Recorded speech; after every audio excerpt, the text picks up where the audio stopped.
మీకు phone pay and Google pay తెలుసు, కానీ జెడ్ పే తెలుసా? జెడ్ పే కూడా same phone pay and Google pay లానే ఉంటుంది. దీంట్లో మీకు రిజిస్టర్ అవ్వగానే స్టార్టింగ్ లోనే 599 రూపీస్ బోనస్ వస్తుంది. అది కూడా మీ వ్యాలెట్ లోకి డైరెక్ట్ గా క్రెడిట్ అయిపోతుంది. దాని ద్వారా మీరు రీఛార్జ్ చేసుకోవచ్చు. మీరు రీఛార్జ్ చేసుకున్న ప్రతి రీఛార్జ్ కి క్యాష్ బ్యాక్ ఆఫర్ కూడా ఉంది.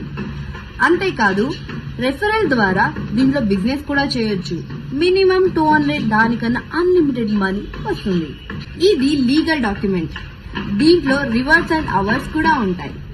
అంతేకాదు 35+ సర్వీసెస్ కూడా ఉన్నాయి. లైక్ రీఛార్జ్ చేసుకోవచ్చు, బిల్ పేమెంట్ చేసుకోవచ్చు, క్రెడిట్ కార్డ్ చేయించుకోవచ్చు, లోన్స్ తీసుకోవచ్చు, అండ్ ఫుడ్ ఆర్డర్ కూడా చేసుకోవచ్చు జొమాటో, స్విగ్గీలో. అలానే దీంట్లో జెడ్ బజార్ కూడా ఉంది, అంటే ఫ్లిప్కార్ట్, అమెజాన్ కూడా ఉంది. మీరు డైరెక్ట్ గా దీంట్లో వెళ్లి షాప్